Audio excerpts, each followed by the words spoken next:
أعوذ بالله من الشيطان الرجيم بسم الله الرحمن الرحيم ألف لام ميم الله لا إله إلا هو الحي القيوم سورة آل عمران مدنی سورت تے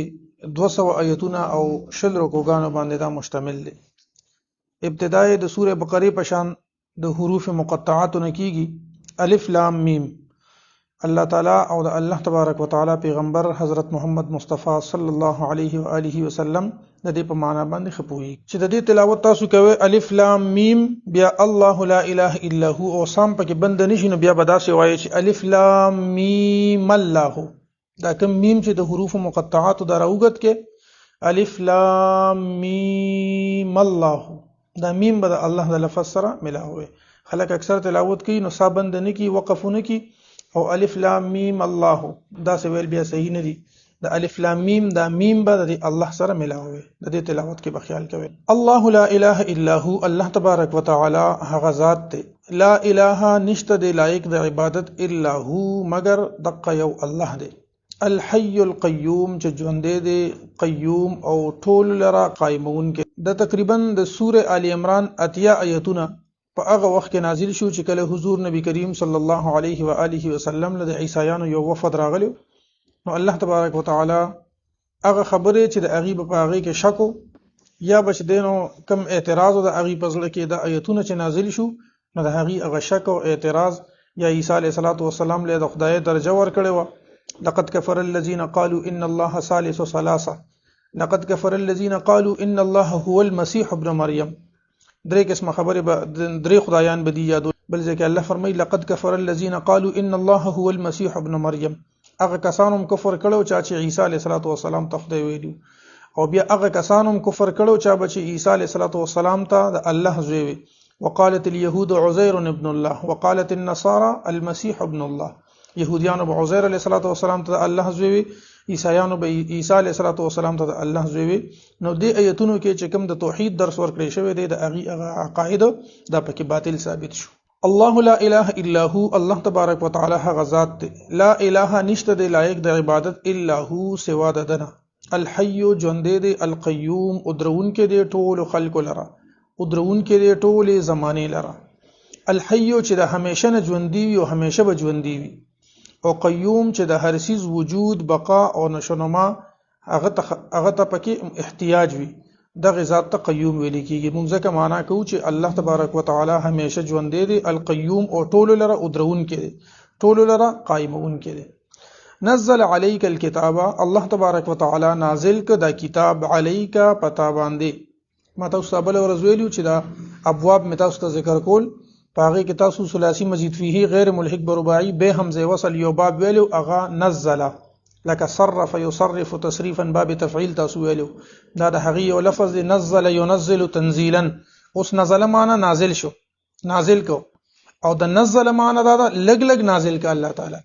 دا باب تفعیل کې چې کوم لفظ باب تفعیل تر اوړي د ثلاثی مجرد نه هغه کې د تدریجن معنا راشي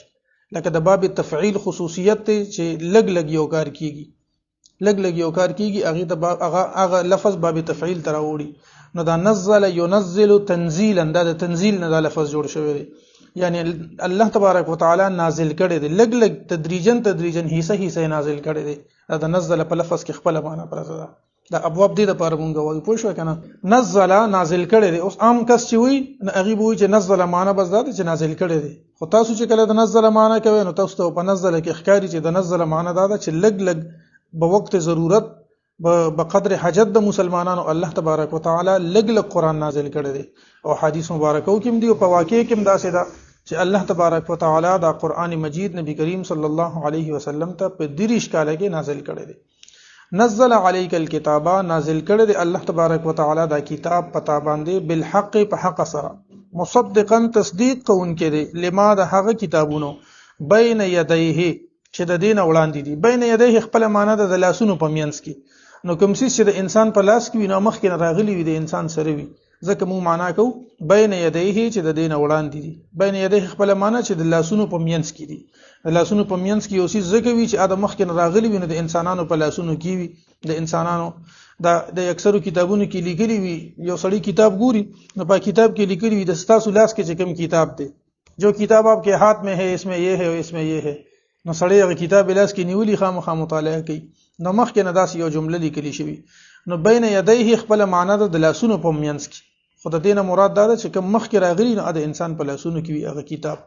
معنا مونږ کوو بین یدیه چې د دین وړاندې دي خپل معنا ولو پیژنده.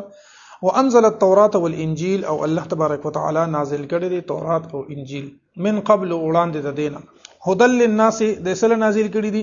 هدایت د پاره د خلکو. وانزل الفرقان او نازل کړی دی فرقان. ان الذين كفروا بشک هغه کسان چې کافران دي بیاات الله د الله په آیتونو باندې لهم عذاب شدید د دې لپاره سخت عذاب دی. والله او الله تبارک وتعالى عزیز غالب دی ذو انتقام او خاوند د بدل اغستو دی. ان الله بشک الله تبارک وتعالى لا يخفى عليه شيء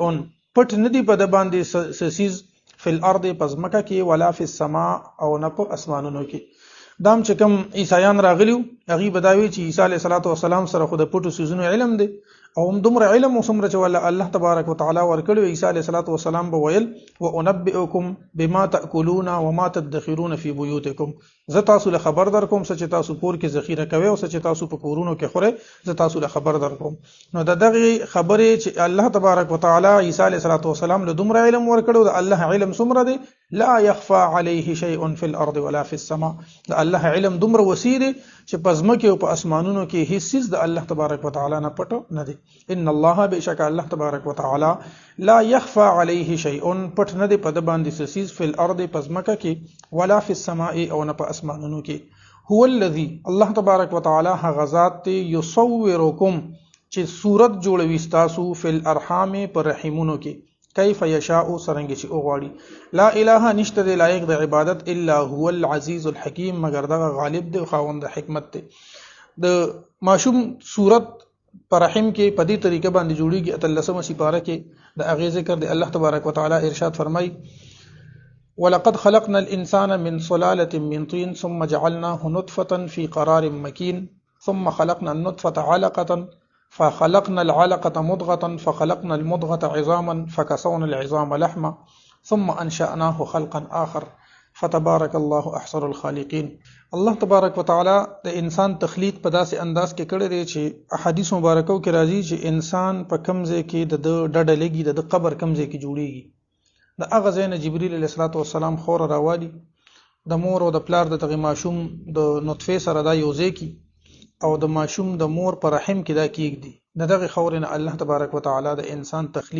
تخلیق کی او د دین الله تبارک وتعالى انسان پیدا کی.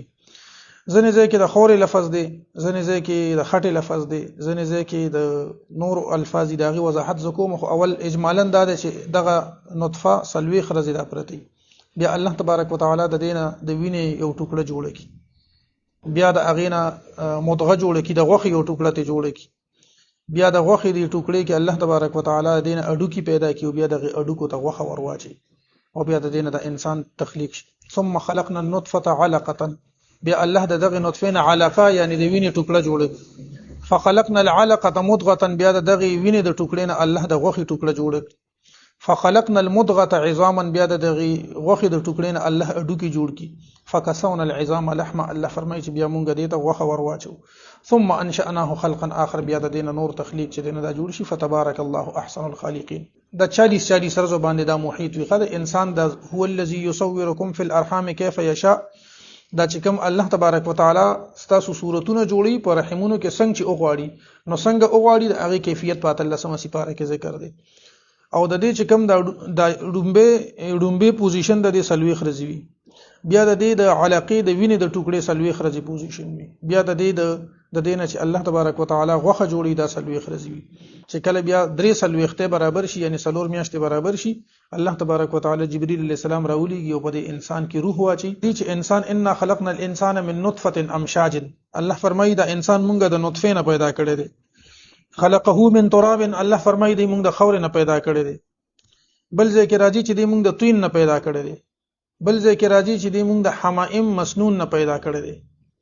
نو دا د دې انسان د دې تخلیق او د غړومبي د سلويخ طرز مختلف مراحل دي چې صرف خوري نو د ته خور ویل کیږي چې دا خوره د مور او د پلار د نطفه سره ملو شي نو د ته توین ویل کیږي دا بیا د دویم پوزیشن ته راشي، دې ته خټه ویل کېږي. د خټه باندې چې کله لږې ورځې تېرې شي نو دا تور شي، دې ته چکړ ویل کېږي. دغه الله فرمایي چې مونږ انسان د من صلصال من حمأ مسنون، حمأون دې ته بیا ویل کېږي، دا تور چکړ شي. د تور چکړ نه پس پدې کې د پدې ځمکه باندې چې پدې نالو کې د اوبو ایساري شي، دا چکړ تور چکړ ته جوړ شي، دا د ایسارې دو د وجې نه، او دغه چکړ بیا په بدبودار خټه کې بدل شي، بیا ته بوی روچتيږي. اول صرف چکړ وي، بیا ته بوی روچتيږي، دغه ته مسنون ویل کېږي. او بیا صلصال ویل کېږي هغه خټه داسې تاسو خیال کړئ چې ته باران شي او خټه جوړی شي، او بیا هغه باران هغه نور ته نه غوبو په اوچېدو کې نو د زینه داسې راوپرې شي، دغه خټه په اوچېدو باندې شي. دغه چې کله خټه په اوچېدو باندې شي دې ته صلصال ویل کېږي. دا د خورې او د خټې مختلف مراحل دي. دغه صلصال نه بیا الله تبارک وتعالى انسان پیدا کړی دی. نو دا ټول آیتونه په خپل خپل ځای باندې ټیک دي، تفصیل پکې ډېر دی، بس دغه باندې اکتفا وکړه. دا د ماشوم د تخلیق چې کوم پروسس ته په دې طریقه باندې کیږي. هو الذی الله تبارک وتعالى هغه ذات دی یصورکم چې صورت جوړوي تاسو فی الارحام پر رحمونو کې، کیف یشاء سرنګ چې اوغواړي. لا اله الا هو نشته لایق د عبادت مگر دغه یو الله دی، العزیز الحکیم غالب دی او خاوند د حکمت دی. هو الذی الله تبارک وتعالى هغه ذات دی انزل علیک الکتاب چې نازل کړي دی پتا باندې کتاب، منه آیات محکمات بعض د دینا آیات محکم دي، هن الکتاب دا اصل د کتاب دی، و اخر متشابهات او نور آیتنا متشابه دي. فاما الذين پس هر چې هغه کسان دي فی قلوبهم زیغون چې د دې په زړونو کې کوګواله دي، فیتبعون ندی تابعداری کوي ما د هغه آیتونو تشابه منه چې متشابه دي د دینه، ابتغاء الفتنه د پارا د لټولو د فتنه، وابتغاء تاویله او د پارا د لټولو د دې د معنی د باطل معنی، وما يعلم تاویله او نه پوهیږي د دې په صحیح معنی باندې الا الله مگر الله تبارک وتعالى. والراسخون فی العلم او محکم په علم کې، مضبوط په علم کې کلک علما یقولون دوی وای آمنا به مونږ په دې باندې ایمان راوړی دی، په دې محکم باندې په دې متشابه باندې. کل من عند ربنا دا ټول زمونږ د رب د جانب ندي، وما يذكر او نصیحت نه قبلی په دې باندې الا اولو الالباب مگر خاوندان د عقلونو. د قران مجید بعض آیتونه محکم دي، بعض متشابه دي. د محکم او د متشابه علماء مختلف وضاحتونه کړي دي. محکم نه مراد هغه آیتونه چې د هغه معنا معلومول د لفظ نه یا د هغه معنا کې څه پیچیدګي نه وي، څه مشکل پکې نه وي، د آیات محکم ویل کی. او هغه آیتونه چې د هغه معنا من حيث اللفظ یا من حيث المعنى د هغه په معنا معلومولو کې پیچیدګي وي، کوشش ته پکې ضرورت وي، نو هغه ته متشابهات ویل کی. یا دا معنا ده هغه آیتونه چې د کوم احکامات صادر شوي دي هغه ته محکم ویل کیږي، او کم آیتونه چې د یو بل سره متشابه دي یعنی یو شان دي، د یو مضمون د بل سره لګیدلې، د بل مضمون د بل سره لګیدلې دي، یو مضمون یو ځای کې ذکر شوی دی او هغه شان متشابه مضمون بل ځای کې ذکر شوی دی، یا دا معنا ده. اکثر علما دا معنا کړی دا چې محکم هغه آیت ته ویل کیږي چې د هغه معنا په اسانه سره په فهم کې راځي، یا هغه آیتونه چې د هغه احکام د دین ثابت شوی دي، مونږ د روزه د معاملات د حج دي، زکات ته، یا دغه شان د نکاح او د طلاق مسائل دي، د بیع مسائل دي، د میراث مسائل دي. دا د کوم آیتونو نه چې د احکامات راوتی دا په قران کریم کې 1500 آیتونه دي. ټول چې کوم احکامات دي د مسلمانانو لپاره دا په 500 آیتونو کې دي. د 500 آیتونو ته آیات محکمات ویل کیږي. په دې باندې علماو کار کړی دی. دا زمونږ د فقه چې کوم مسائل دي یا د مونږ په کوم هغه باندې ژوندۍ تیرو، نو دا 500 آیتونه دي ته آیات محکمات ویل کیږي. او دا نور آیتونه داسې دي چې هغه آیتونه چې د هغه په معنا کې سوچ او فکر ته ضرورت وي هغه ته متشابهات ویل کیږي. کوم چې راسخین فی العلم دي هغه ټول باندې زموږ ایمان دي، او کوم خلک چې فتنه لټي نو هغه آیتونه چې د هغه په معنا کې تعویل کیږي، باطل تعویلات پکې کوي د دې لپاره چې فتنه جوړ شي، او د ځان نه د دې معنی کوي، نو د ځان نه د هغه معنی دا کول پکار نه دي. دا فالمحکم محکم دا د ته ویل کیږي پښتو کې به ته وایم هغه آیتونه چې د هغه مفهوم واضح وي، بیان وي،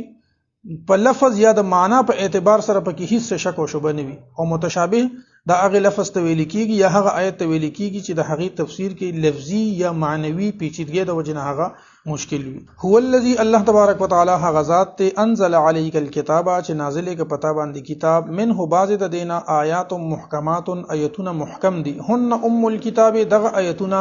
اصل د کتاب دي دغه جړې د کتاب دي و اخر متشابهات او نور آیتونه متشابه دي د یو بل سره. فاما الذين پس هر چې هغه کسان دي فی قلوبهم زیغون چې د هغه په زړونو کې کوګواله دي فیتبعون نو دوی تابعداري کوي ما د هغه آیتونو تشابه منه چې متشابه دي د قرآن نه دا غي تابعداري ولي کوي ابتغاء الفتنه ولې چې کوم متشابه آیتونه دي د دې بم هغه تعویل کوي چې د محکم آیتونو بسیزي نو دې څنګه تعویل کوي څنګه معنا ولا بیاني ابتغاء الفتنه د پاره د لټولو د فتنه چې فتنه جوړه کی وابتغاء تأويله او د پاره د لټولو د دې د تأویل د دې د باطل معنی وما يعلم تأويله او نه پويږي د دې په صحیح معنا باندې الا الله مگر الله تبارک وتعالى. والراسخون في العلم او پخته په علم کې راسخ په علم کې یقولون دوی وای آمنا به مونږ ایمان وروړي په دې باندې کل من عند ربنا دا ټول زمونږ د رب د جانب نه دي وما يذكر او نصيحت نه قبلي په دې سره الا اولو الالباب مگر خاوندان د عقلونو. ربنا ای رب زمونږه لا تزغ قلوبنا تمکه غو زمونږ زړونه بعد اذ هديتنا پس د دینه چې د هدایت را کومږ ته وهب لنا او را کی مونږ ته من لدنک د خپل جانبنا رحمتا رحمت انك انت الوهاب بشکته ډیر عطا کوونکی وهاب د صيغه د مبالغه د فعال په وزن باندې انك انت الوهاب بشکته ډیر عطا کوونکی ډیر ورکړه کوونکی. ربنا ای رب زمونږه انك جامع الناس تر جمع کوونکی د خلکو لیوم د داسې ورځ لا ریب فيه چې هیڅ شک پکې نشته ان الله بشک الله تبارک وتعالى لا يخلف الميعاد مخالفت نه کوي د وعده. وصلى الله تعالى على خير خلقه محمد وآله وصحبه.